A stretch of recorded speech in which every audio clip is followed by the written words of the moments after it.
Magandang umaga po mga kagulay. So eto na po, katatapos lang po natin bigyan ng pagkain yung ating mga alagang manok. Kaya po sila, usually tapos na po silang kumain. At yung iba ayan, tumutuka-tuka pa, pero yung iba umalis na. Dahil sa bago tayo ng video, pinakain ko muna. Maging yung ating mga alaga rito, pinakain ko na muna. At paglilinis lang ngayon. Kailangan lang maglinis. Ayan po. So actually nung Friday nakapagbigay po ako dyan ng bali 11. Yung maghapon na yon 11 sa mga alaga po natin. Tapos kinabukasan nakapagbigay naman po tayo ng 7. Ano yan? Tinutukan nyo yung itlog? Bad yan. Nung kinabukasan po noon, Sabado, nakapagbigay po tayo ng kahapon, nakapagbigay tayo ng 7.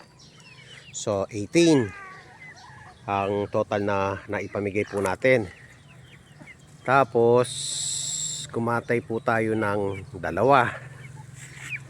So 20 na po yung naalis dyan sa mga alaga po natin. So halos naman pinagbigay po natin sa mga estudyante natin, maging sa mga dati nating mga estudyante. So unang-una kasi bigat sa pagkain. At talagang kung titignan nyo, hindi basta-basta yung kanilang kinakain. 5 days isang kaban, kaya need talagang bawasan dahil hindi na po natin kaya.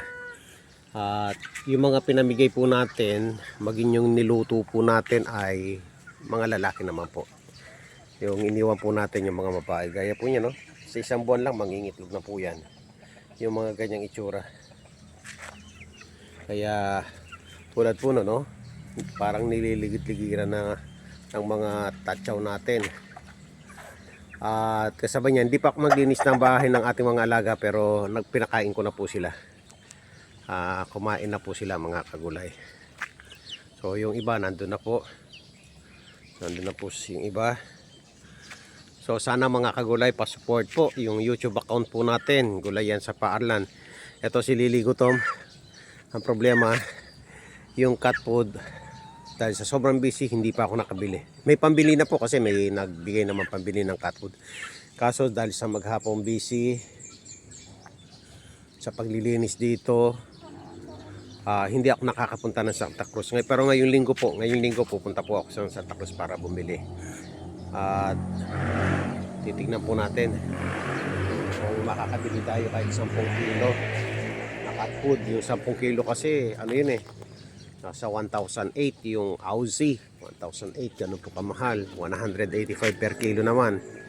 Kaya di natin so pinuno ko lang po yung inumin nila. Kaya tayo nag-video, habang nagbe-video, ayan, puno na po, ayan. Pinuno ko lang po yung inumin tubig nila ron, mga kagulay. Siguro yung paglilinis ng bahay mamayang hapon na lang po. At so hanggang doon. So siguro yung mga alaga po natin ito 20. So nasa 80 na lang yung mga maliliit na yan. Hanggang dun sa dumulaga nasa 80 na lang. Tapos 18 pa yung mga inahin. Ganyan na lang. Parami. So mag-start na rin po tayo maglinis. So maghanap na ako maglilinis po rito. Ito po muna yung una kong aayusin. Itong square na to. To lilinisin ko yung mga gulong, lalagyan ng fertilizer. Yan. By Monday afternoon, after class. So pabubunot ko na po yan. Yung lahat po, yung paligid po niya, naayusin ko na. And then second day, kahit tig isang araw lang po ito, tig isang araw, 5 days po yan. Pero usually kapag tinrabaho ko naman yan ng after class, 2 days po nalilinis ko na yan. Then after nun, yung next week, bibili na po na tayo ng seedlings para pagtamnan po dyan. So ganyan na lang po yung discarding gagawin po natin dyan mga gulay, para naman po maging maayos. At ito, pag-grass cutter po natin ito, kahit bukas lang, konti lang naman po yan. At talagang ano lang yung pagka-grass cutter ko ngayon. Tapos ito, ayusin din natin. Mga sibuyas po yan eh. Nagpo-propagate naman po yan. Kaya kahit isa lang. So lalagyan po natin ng mga pataba. So hindi pa lang maganda yung nabasang ano, yung cut liter sun na yung liter sun na nabasa. Nilagay ko diyan, nakala ko pwede mag-fertilizer, hindi pala. Pangit din. So umaangga na po yung mga chicken po natin doon. Siyempre sa paghahanap po ng pagkain, at hindi naman po kasi hindi naman po sapat yung binibigay po natin. Dahil sa ngayon nila, yung 80 na yan, bali 100, nilalagyan lang po natin ng 3 tabo na puno, mga nasa 3 kilo. So hindi pa rin sapat. So malawak naman po yung gulayan, makakakuha-kuha sila ng pagkain nila, dagay po ng damo.